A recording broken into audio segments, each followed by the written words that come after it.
The hadith, inshallah, that we're going to cover today, but it's going to require some participation from everyone. It's the hadith of Abu Hurairah radiyallahu ta'ala anhu, as collected in Bukhari and Muslim. The Prophet alayhi salatu wasalam says that Allah Azza wa Jal says, قال الله تعالى كل عمل ابن آدم له إلا الصوم فإنه لي وأنا أجزي به والصيام جنة فإذا كان يوم صوم أحدكم فلا يرفث ولا يصخب فإن سابه أحد أو قاتله فليقل إني صائم. This hadith, Abu Hurairah radiyallahu ta'ala anhu said that the Prophet alayhi salatu wasalam said that Allah, the Most High, says that the actions of the servant are that the actions of the son of Adam are for him, except for fasting. Fasting is for me, and I reward the one who fasts. I reward the fasting. Fasting is a shield. Siyamu junnah. It's a shield. It is a protection. So, on the day that one of you is fasting, he should not yarfuth. How many of you have made Hajj before? You've made Hajj. Tahir, you've heard this terminology on Hajj. The Prophet ﷺ said, "Man hajja falam yarfuth, walam yafsuq, raja'a kayawma waladathu umm." Whoever performs Hajj and he does not engage in ar-rafath. What does that mean? Anybody know what that means? Foul speech? Okay. So it can refer to obscene language, or it can mean any type of marital contact. I'll leave it like that. Anything that leads to that. Okay? So the Prophet ﷺ says here that fasting is a shield. So on the day that you are fasting, there should be no rafath. There should be nothing that leads to marital relations. Wala yaskhab. And he doesn't speak loudly, argue, these type of things, and shout. This is a sakhab, to speak loudly and to be loud and vulgar. فَإِنْ سَابَهُ أَحَدٌ أَوْ قَاتَلَهُ فَلْيَقُلْ إِنِّي صَائِمٌ. So if somebody insults him or attempts to engage him in fighting or something like that, he just says, I'm fasting.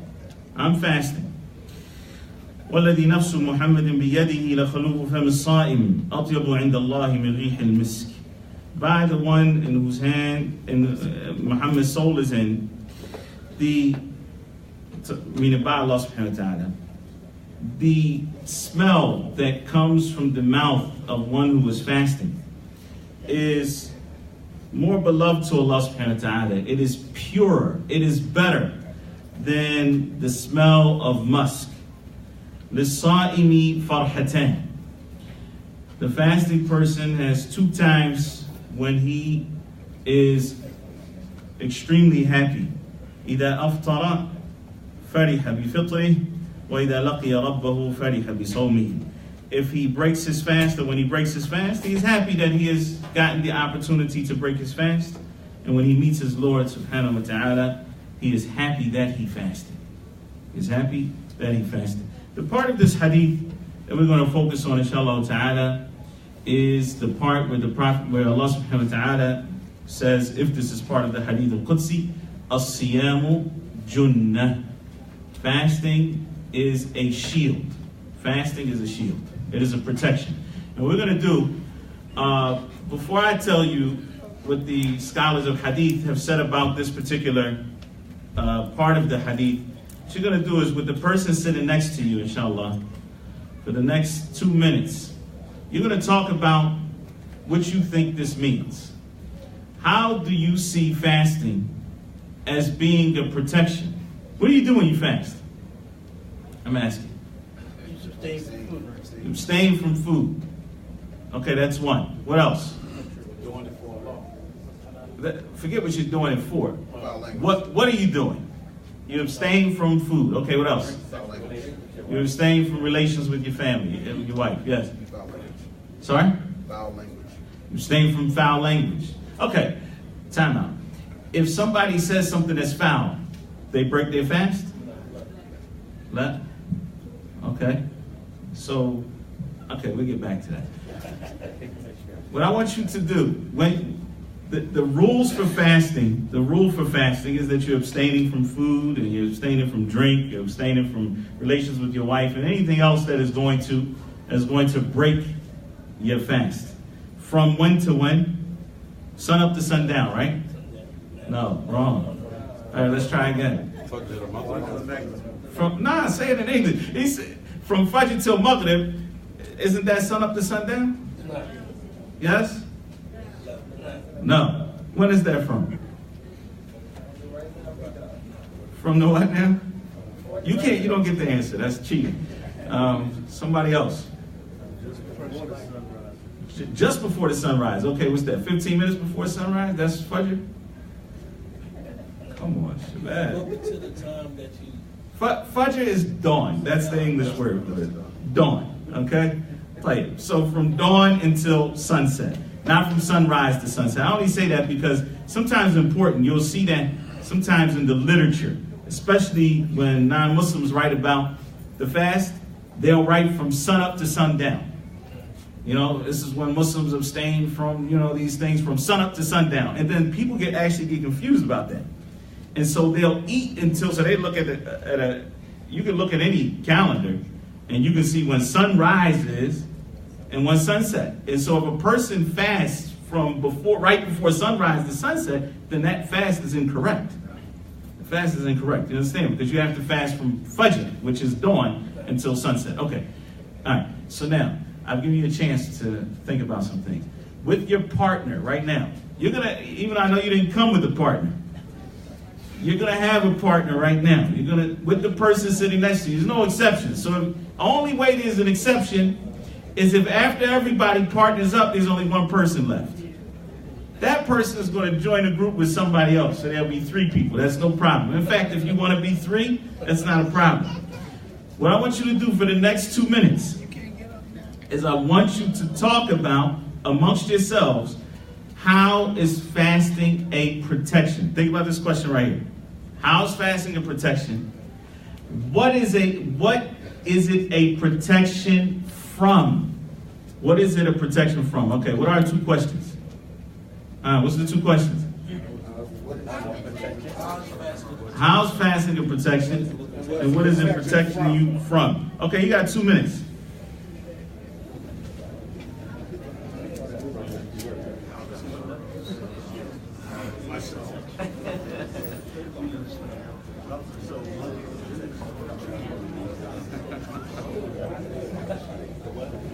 No exceptions, fellas. Sheikh al-Kabir. You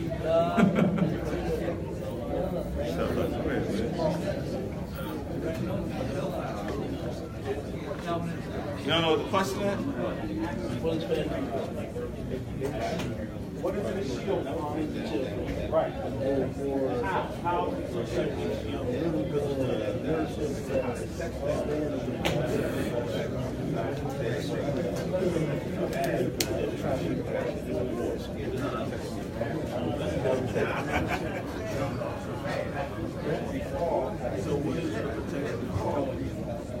Okay, you got 1 minute left.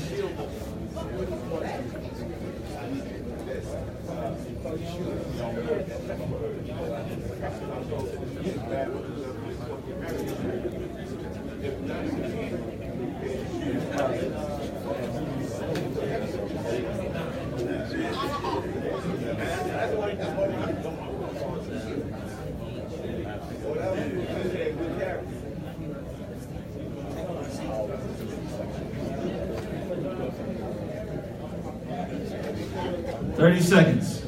I'll throw in another question. Where does it protect you?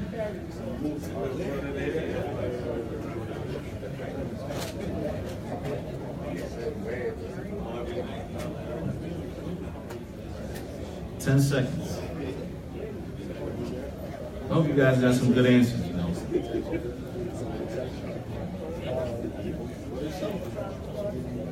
Tahir, Bismillah. Okay.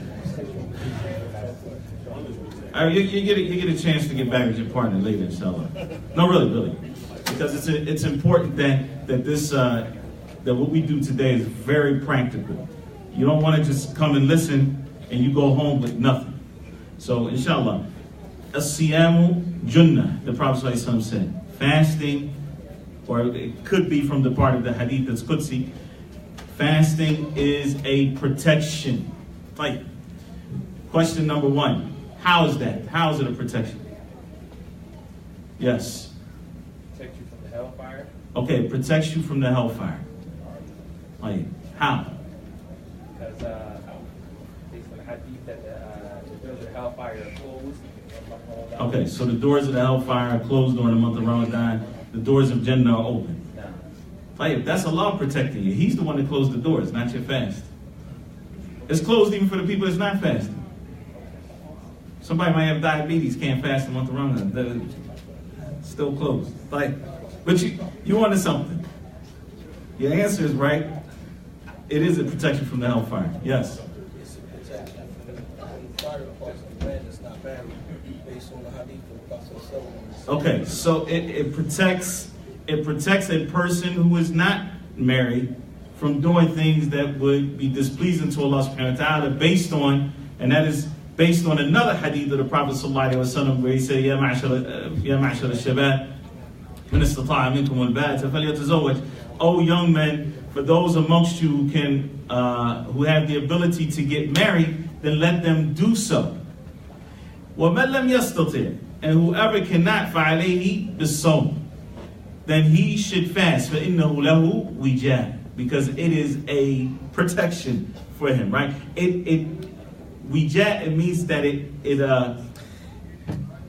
breaks his passion, if you will, and it slows him down a little bit. Nah. Tahir, yes. So in essence, it's protect you from your own self. So it's protecting a person from himself, which is an interesting concept, and we've talked about that on a few occasions. That you have to have a relationship with yourself. So it is protecting you from yourself. Tahir, anything else? What is it protecting you from? How does it protect you? When does it protect you? It protects you from the hellfire because you're fulfilling an obligation. Okay, protects you from the hellfire because you're fulfilling an obligation. Tayyib. Scholars of hadith say, rahimahumullah, that the protection that is mentioned in this hadith, that it is a junnah, a protection or a shield. Think of it as a shield. And as a matter of fact, some of the scholars of hadith, when they talk about this, they want you to picture that. They want you to picture yourself in a battle. You're in this battle, and what is it that is going to protect you from the enemy's spears, from the enemy's arrows? You have to have a shield. And just imagine, if you have a small shield, right? It only can protect like this much of your body. It's only going to protect a very, small portion of your body. Is that shield really effective? No, it's not an effective shield. What if the shield has holes in it? Is it an effective shield? No, it's not effective because a person's arrow can go right through that shield. And if it's too small, it's only going to cover a certain part of your body, you're vulnerable. And this is what happens when a person does not fast correctly. And that starts with the objective of fasting. Meaning that our Prophet ﷺ said, Man sama Ramadana imanan wa ihtisaban, ghufira lahu ma taqaddama min dhanbihi. Whoever fasts the month of Ramadan, for what? Because of his iman, with iman and with ihtisab. Ihtisab means he's seeking that reward from Allah subhanahu wa ta'ala. He will have his past sins forgiven. We understand from that hadith is that a person who does not fast iman and wahtisaban, out of true faith, belief in Allah subhanahu wa ta'ala, and belief that Allah azza wa jal has obligated us to fast this month for our benefit, not for his benefit, subhanahu wa ta'ala, but for our benefit. Whoever does not fast in that manner, that they won't have the reward that is mentioned in this hadith. Their fast is going to be deficient. What are some examples of that? Some people fast because everybody in the family is fasting. And you brothers have to be very careful, and sisters as well. We have to be very careful with our children that they're not simply fasting because we're Muslim and everybody fasts in Ramadan. This is we have to stop at this point for a second. Because what you'll find, and this is prevalent on social media, Ramadan tips. Ramadan tips. What are they telling you about? Seriously, if you type in something like that on YouTube or any other form of social media, tips for fasting the month of Ramadan, they're going to talk about how to hydrate in the morning. Do not overeat. They're going to give you all of these, tips on how to eat and what to eat during the month of Ramadan. And if you want to work out, you don't have to break your routine. Just make sure you do it at this particular time. And you can do it right before fast. And all of these are Ramadan tips. In other words, everything is focused on what? It's all about food. The month when you fast, all of the tips are about food. It's an interesting phenomenon, subhanAllah, that everything now that circles the month of Ramadan now is centered around food. Tips during Ramadan. How to keep your routine, your same routine that you were already on. How do you keep that during the month of Ramadan? So if you bodybuild and you do this and you go to the gym and you can still do that in Ramadan. You just kind of got to turn your night into the day and your day into the night. And this is what Ramadan is about. Why? This is cultural Islam. This is cultural Islam. And we face that, and many of us may have accepted Islam, but you face that with the next generation of Muslims if you don't cultivate them from the very beginning that this is a great form of worship for Allah subhanahu wa ta'ala. And out of the pillars of Islam, it is the one form of worship that you don't see,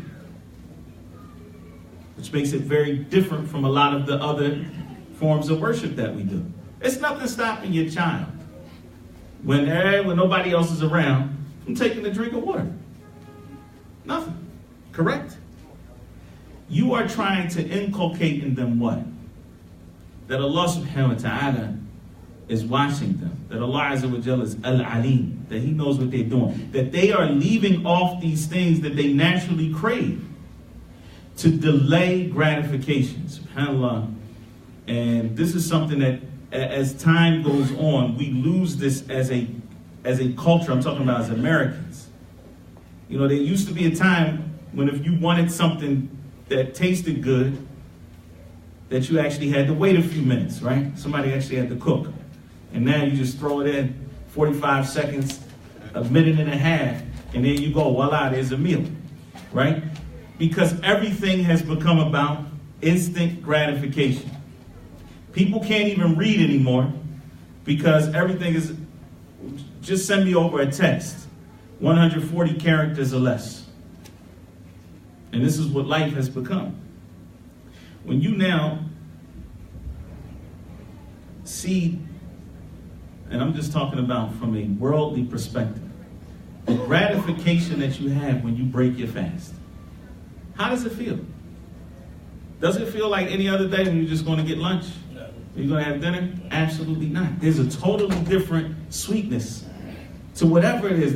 That water has a totally different, it tastes like something. SubhanAllah. Any other day, it's like, I take this kind of drink. But water has certain properties. It just feels different. Why? Because you've delayed that gratification and you've done it for Allah subhanahu wa ta'ala. And that in and of itself is a major form of tarbiyah, if you will. That we get to the point that we are willing to delay certain pleasures so that we can please Allah subhanahu wa ta'ala. And that Allah Azza wa Jalla is going to give us much more than whatever it is that we left off. من ترك, the Prophet ﷺ said, من ترك شيئا لله عوضه خيرا منه. Put this in your minds. Spread this to your families. Whoever leaves off something for Allah, Allah is going to give him better than that. And many times you will get what is better than that in this dunya, not to mention the reward that you get from Allah subhanahu wa ta'ala in the hereafter. But it has to be left for Allah. You don't leave off that food for anything else. You don't leave it off just because your family is leaving it off. You're leaving this off for Allah subhanahu wa ta'ala. Imanan wa ihtisaban. غُفِرَ لَهُ مَا تَقَدَّمَ مِنْ ذَنْبِهِ. Then all of his previous sins will be forgiven. Back to this part of the hadith. As-siyamu junnah. Fasting is a shield. If your fasting is deficient, then its protection will not be what it's supposed to be. It's going to have holes in it. That's why the Prophet ﷺ gave us other instructions so that we would protect our fast from the things that cause holes to come into the shield. So the Prophet ﷺ said, مَنْ لَمْ يَدَعْ قَوْلَ الزُّورِ وَالْعَمَلَ بِهِ وَالْجَهْلِ فَلَيْسَ لِلَّهِ حَاجَةٌ أَنْ يَتْرُكَ طَعَامَهُ وَشَرَابَهُ. I want us to ponder and reflect over this hadith. The Prophet ﷺ said, whoever does not leave off qawl az-zur. What's qawl az-zur? What is that? What's that mean? Nasty talk. What did you say? Nasty talk. Nasty talk? Not exactly. Not just free talk, but anything that's No, I understand. Like, qawl az-zur. What's that mean? You know, qawl az-zur is from kaba'ir ad-dunub. The Prophet ﷺ, it's from the major sins. It's not something we should be unaware of. We should know what the major sins are so that we are very careful to avoid them. What is that? What is qawl az-zur? Sorry. Several things you said? I mean, if it's from... What's qawl mean? Qala yaqulu qawlan. Speech. Okay, a word, a statement. Okay. Zur. False statement. Okay. Like, sometimes it's translated as bearing false witness, which comes under it. So for example, let's say that you wanted somebody to get something. So you made a false statement to an insurance company so that you could get a claim.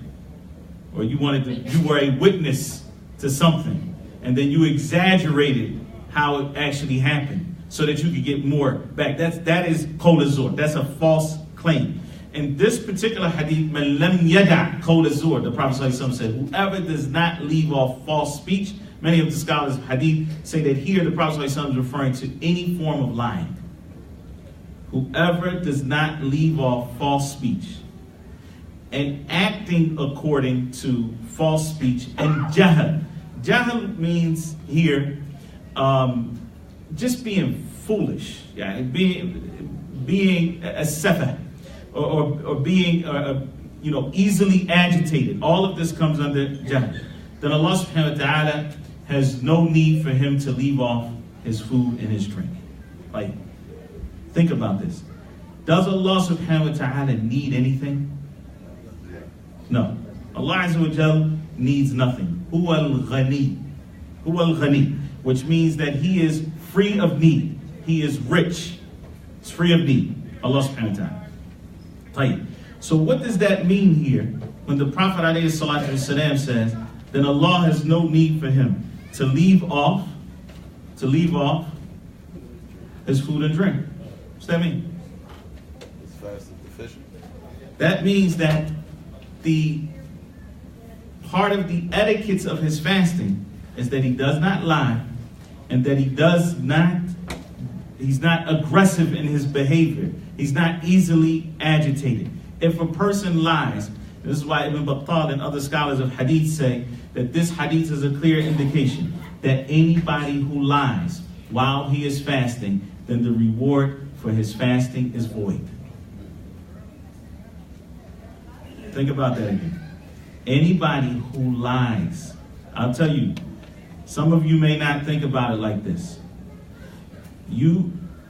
you are on the way, you're late, you're running late, you're supposed to be going to see somebody. They say, where are you? You know you're 15 minutes away. You say, I'm 5 minutes away. You know what that's called? It's called a lie. That's called a lie. You can try to do it any way you want. What the scholars of hadith are saying here is that if you do that while you're fasting, you have no reward for your fast. Which is a deep concept. Because Allah subhanahu wa ta'ala says, إِلَّا الصَّوْمَ فَإِنَّهُ لِي وَأَنَا أَجْزِي بِهِ. Except for fasting, fasting is for me and I reward for it. So look at this. In other narrations of the same hadith, Allah subhanahu wa ta'ala is mentioning that for every good deed that you do, He rewards it 10 times to 700 times over. You give $1, you give $1 for Allah subhanahu wa ta'ala, and it's multiplied 10 times. That is, that on your scales, on Yawm al-Qiyamah, it's as if you've given $10. It's as if you've given up to $700, except for fasting. Fasting doesn't have that limit. But just imagine, because you lied, you destroyed all of that. You know why that's important? And for those of you, maybe, I don't know, the khutbah I gave, about a month ago, I mentioned, and for those of you who were present, then as they say, repetition is one of the best teachers, that the average American lies 11 times a week. So that's about 1.5 lies a day. But that's just the average. That's like people that don't even, that's like counting people in nursing homes and things like that don't even talk too much about anything. So when you get down to the nitty gritty, people are lying on a daily basis, 2, 3, 4, 5 times, and it's a problem.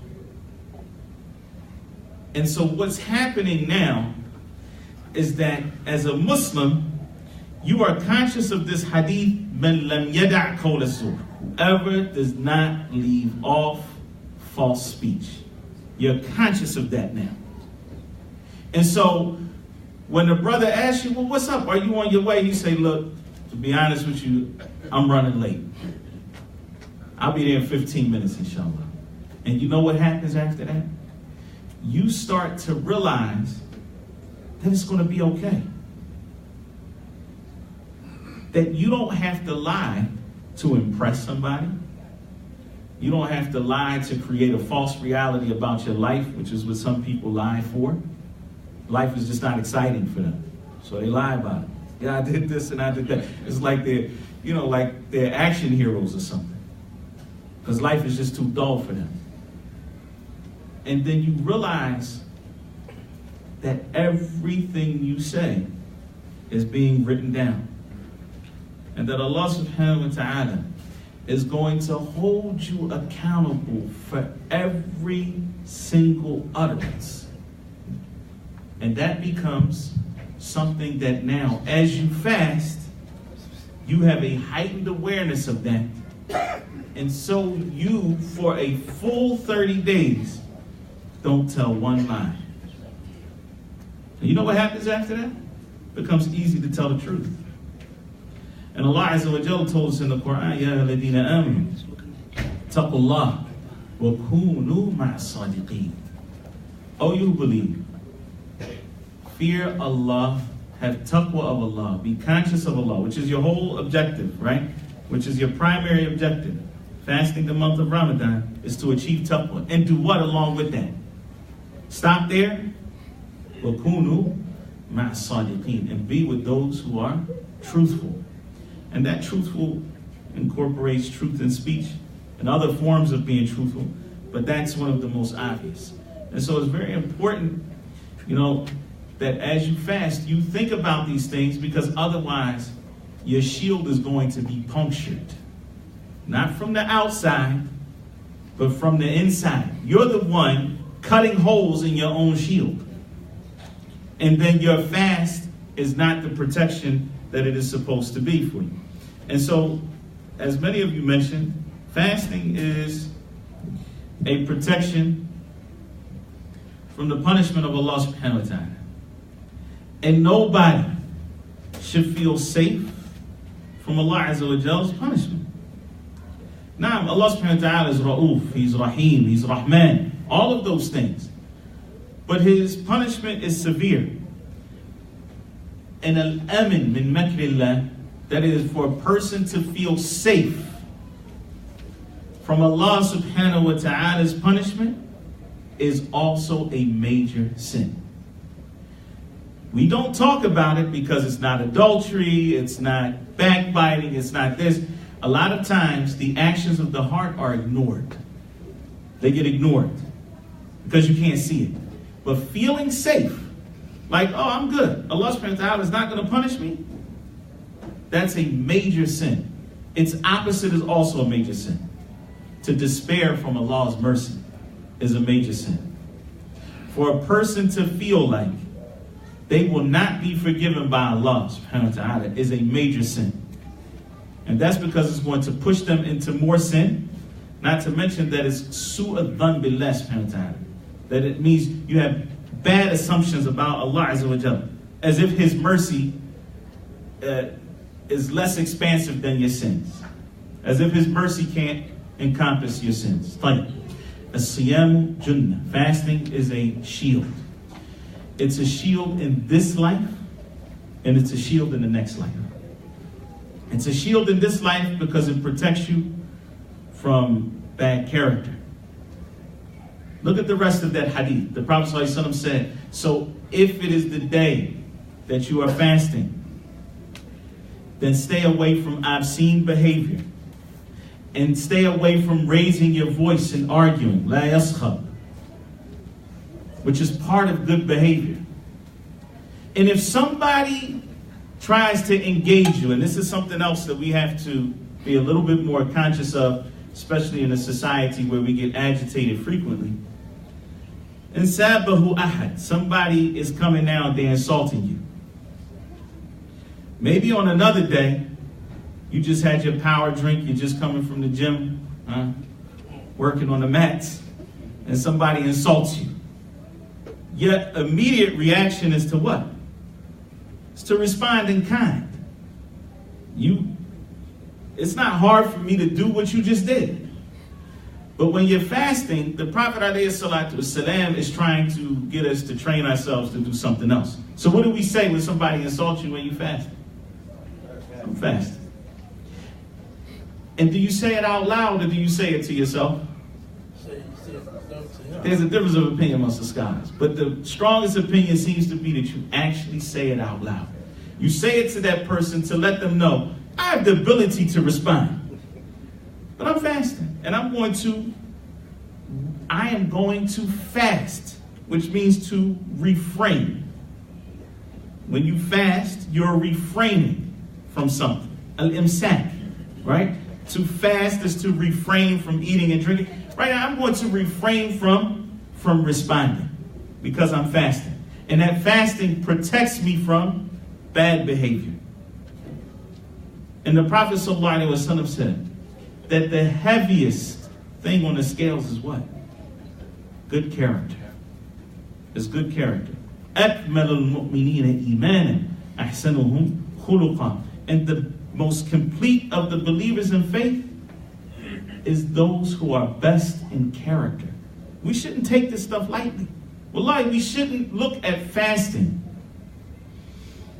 as being something as simple as refraining from food and drink from dawn to sunrise, and that's where it stops. And all of the tips that we have about Ramadan are about how do I get over these very hot summer days? How do I make it through? Making it through, wallahi. When you do it for Allah subhanahu wa ta'ala, even your children are going to make it through without much problems. Without many problems, bi'idhnillah. That's going to be the easy part down the line. The difficult part is refining who you are. It's to become a different person. that Ramadan becomes a true checkpoint. And what happens when you check yourself? Well, what happens when you take account of yourself? What happens? You find your faults. Jazakallah khair. Because we're not angels. We have faults. And so when you check yourself and you check those faults, then bi'idhnillah, you can start to make a plan to change what is wrong. Bi'idhnillah ta'ala. And the best way to do that, the best way that you can plan your change is to read the book of Allah subhanahu wa ta'ala. You know why? Because Allah subhanahu wa ta'ala details for us the characteristics of the believers, the characteristics of the people of taqwa, and by Allah subhanahu wa ta'ala, there's not one of us who doesn't fall short in some particular category. And so when we read the book of Allah Azza wa Jalla, we have those aspirations to become from the people of taqwa, then bi'idhnillahi ta'ala we'll begin to make that change. Tahir, I have a question. How many of you plan on reading the entire Quran in Ramadan? Raise your hand. Tahir. So, if you're going to read the entire Quran in Ramadan, then how much do you need to read every day? A 30th? Tahir. A juz. A juz every day. Tahir. So, by a show of hands, and I want everybody to participate. How many of you plan on reading a juz of Quran every day? Tahir. Okay. Excellent. When do you plan on reading that juz every day? After Fajr? Throughout the day. Hold on. Throughout the day. Okay, so something happens in a particular day and you just get tied up. How does that work throughout the day? Just kind of break that down for me. Every salat, you're going to do what? Read a portion. Okay, nice. Anybody else got another plan? No? So either after Fajr or throughout the day. That's it?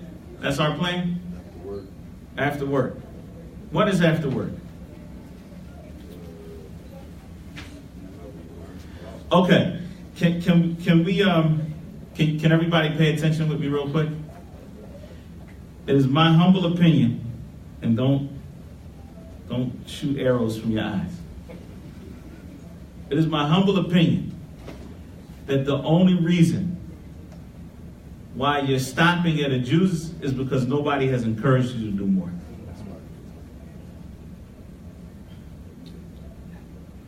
To read a juz a day is what you should do every day of the year. وقال الرسول يا ربي إن قوم اتخذوا هذا القرآن مهجورا. The Prophet said, "Oh my Lord, my people have taken this Quran as something to be abandoned. They've abandoned the Quran." You look at what the scholars of Tafsir say. The scholars of Tafsir mention that abandoning the Quran, and as Imam Ahmad rahimahullah ta'ala said, that anybody who does not read the Quran from cover to cover in 40 days has abandoned the Quran. He said, and I haven't heard anyone say a number less than that. In other words, most of them say 30 days. That if you don't read the Quran from cover to cover, then you have abandoned the Quran. The reason why I'm saying that, I think that we stop at a juz in Ramadan, when that was, I'm telling you, you can read from the Sahaba to the Tabi'een to the Bad Tabi'een to the scholars of very recent till today. There's no such thing as a juz in Ramadan. There's no such thing as that. 10 juz, 5 juz for those who are busy, right? And that's kind of like where it stops. Now, I'm not saying that you're going to be able to do that. We have a different lifestyle. There are many things that are going on. But how long does it take you to read a juz? Tahir, for the brother who said that after Fajr, how long does it take to read a juz after Fajr? 20 minutes. Allahu Akbar. Okay. So are we saying now, let's double that. We get 40 minutes. Are we saying that we can't dedicate 40 minutes in Ramadan? Shahru Ramadan alladhi unzila fihi al-Quran. The month of Ramadan in which the Quran was revealed. And that was the time that the scholars, even the scholars of hadith like Imam Malik, rahimahullah ta'ala, stopped teaching in Ramadan. There's no teaching, no dars. The dars was the Quran itself. Pick up the Quran and they read the Quran. I was talking with Sheikh Saeed before this talk, and we were talking about Imam Shafi'i, rahimahullah ta'ala,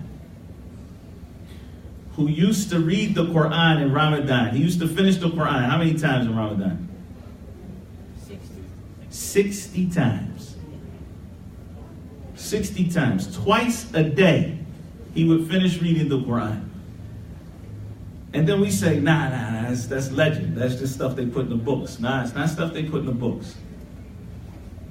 It's not just stuff they put in the books. Sheikh Abdullah al-Ghudayyan, rahimahullah ta'ala, from the Mashayikh, from Hayat Kibar al-Ulama. He was from the committee of major scholars until he died, Allah yarhamu. He said that he used to have a group. And I'm telling you this because this is stuff that just happened. Like this is, within our lifetime. Sheikh said when they were seeking knowledge, it was him and a group of his companions. He said their routine after Fajr, every Jumu'ah, they pray Fajr in the masjid and they sit. They open up the Mus'haf and they read until the Khatib gets on the minbar. And you know what would happen? They finish the Quran. In the time between Fajr and the time of the khutbah. He said it would take him 12 minutes to read a juz. Now we sit back, I can't read a juz in 12 minutes. I'm narrating, I'm not telling you about myself. But for those of you who don't even know Arabic, if you've read Surah Al-Kahf every Friday for the last 10 years, for example, in Arabic, guess what happens? It becomes very easy on the tongue. Very easy on the tongue. This is what they were doing with the entire Quran. Not just with Surah Al-Kahf. They were reading the Quran every week. And this was a methodology that was followed by many of the Sahaba. I'm not here to talk about that. What I want you to do today is to read a half a juz of Quran today. And if you can't do it tonight because you have other engagement, start tomorrow. Tomorrow's May 6th, 7th? May 6th. Tomorrow's May 6th. Y'all with me? I want you to read a half a juz tomorrow. And time yourself. So before you start reading your half a juz, and preferably, and I know this may be against normal advice, I want you to read it in English. Because I want you to know what you're reading. I want you to know what you're reading. All right? And if you can get a chance to read it in Arabic as well, then alhamdulillah. But the Quran is not meant to be read simply for barakah or to get a reward, to get some type of... It's supposed to be read for understanding. All right? So, read a half a juz. Time yourself. Do the same thing Monday, Tuesday, Wednesday. Once you find out how long it takes you to read a half a juz, then I want you to double that. So Thursday, Friday, Saturday, Sunday, start reading a juz every day. Time yourself. Know how long it's going to take you. And then for Ramadan, plan to read 2 juz a day. Clear? Okay. So if half a juz takes you 15 minutes at the most, wallahu alam, then how long is it going to take you to read 2 juz of Quran? 2 juz of Quran. It's going to take you 60 minutes. It's going to take you an hour. So what you want to do is push yourself now. And this is what you're going to do when you partner back up. Is to figure out in a day when you're going to dedicate that hour. When are you going to dedicate that hour to the Quran? Because we have to get off of this concept that, we're with the angels, when we read a juz of Quran a day. MashaAllah, finish the Quran this Ramadan. And it's a great thing. No, really, wallahi, it is a good thing. It's a good thing. But what I'm saying is that if nobody pushes you, you don't realize that that's actually not such a great feat.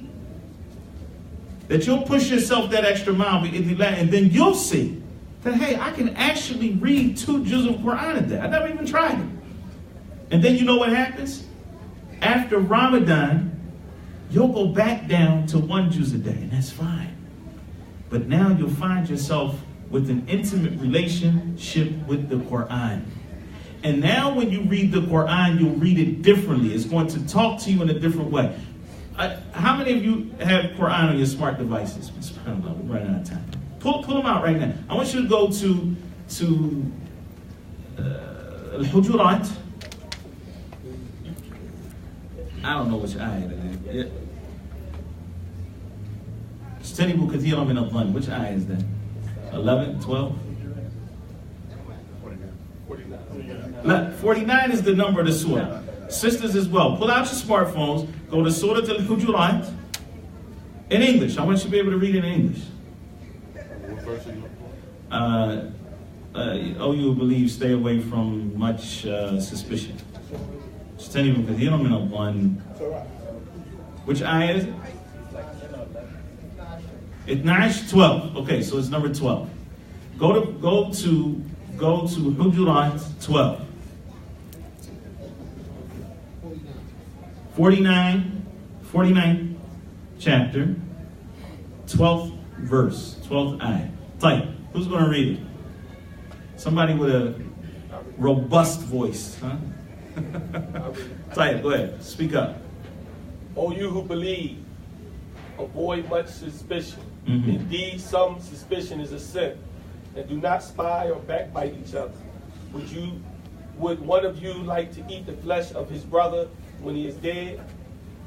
You would detest it. And fear Allah. Indeed, Allah is accepting of repentance and merciful. Okay, so Allah subhanahu wa ta'ala in this ayah is commanding us to avoid suspicion, to avoid spying, to avoid backbiting. And then he lets us know that even if we have fallen into some of these things, that he is tawwab, that he accepts our repentance, that he is merciful and forgiving. Tahir, by Allah subhanahu wa ta'ala, if you read that frequently, wouldn't you be more likely to avoid suspicion, to avoid backbiting? Because you know Allah subhanahu wa ta'ala is commanding you. When you move away from the Quran, and this is not something that you read off, it's very easy to just come and you talk about somebody, and backbiting is real easy. You know why? Because we're truth tellers. I say it to his face. Even if you say it to his face, you're not saying it to his face right now, and you're backbiting. And if you say it to his face, that's called what? Seb. It's insulting him, which is also not permissible. I mean, we think that because you'll say it to somebody's face, that makes it permissible. No, it doesn't make it permissible. It just changes the sin. That's it. And so, look at this ayah though. And now this is the thing. So this is a very, I don't want to use the word superficial, but it's a non-deep reading of this particular ayah. All right? Now, let's go a step further and let's look at this ayah, what Allah subhanahu wa ta'ala is telling us. Allah Azza wa Jalla is saying, avoid what in the beginning? Avoid suspicion. Suspicion is something you do with what? Your nose, your ears. It's a heart. It's from your heart. So Allah Azza wa Jalla is telling you to beware of what you allow to come into your heart. Period. Beware of what you are feeling. This is important. Okay. In the Bible, some of that which you're feeling, some of that suspicion that you have is sinful. Some of those feelings you have are sinful. But then what's going to happen? Then Allah subhanahu wa ta'ala says, وَلَا تَجَسَّسُوا. And don't spy. Now, spy is not something you do with your heart. That's something you actually do what? You going out. You might even call somebody and you do dry spying. Yeah, when last time you saw so-and-so? What's he up to these days? You're not really worried about his well-being. You're trying to find out from that person, that third party, can you get some information that does what? Verifies your suspicion. And so your spying now is actually for what? It's if your suspicion was haram in the first place, whether you are correct or incorrect. The suspicion is haram. But now, because you want to be right, you want to be right about that suspicion that you have. What do? You go look for information that verifies the suspicion. Look at what Allah subhanahu wa ta'ala is Hakeem. He's telling us avoid suspicion and don't spy. Because your next step after you are suspicious is that you're going to do what? You're going to spy. Now you found out that everything you thought about this person was true. So now what you do? You go back and tell everybody else. And that's called backbiting. وَلَا تَجَسَّسُوا وَلَا يَغْتَبْ بَعْضُكُمْ بَعْضًا. And don't backbite one another. So Allah subhanahu wa ta'ala shut that all down because it destroys the community. But if we don't read the Quran, we're never even going to come across this stuff. If we don't ponder over what we're reading, then this is not going to be a part of our discourse. And so it is very important that you use the month of Ramadan as a tool to draw closer to the speech of Allah subhanahu wa ta'ala.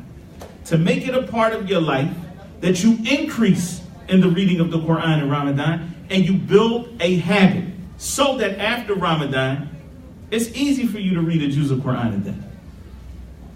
It becomes very easy for you, and you become from the people who draw closer to Allah subhanahu wa ta'ala through His speech, and you become from the people of the Quran. I know we have to stop because of the adhan, and Allah subhanahu wa ta'ala knows best. There's a lot more to say. We're supposed to have Q&A?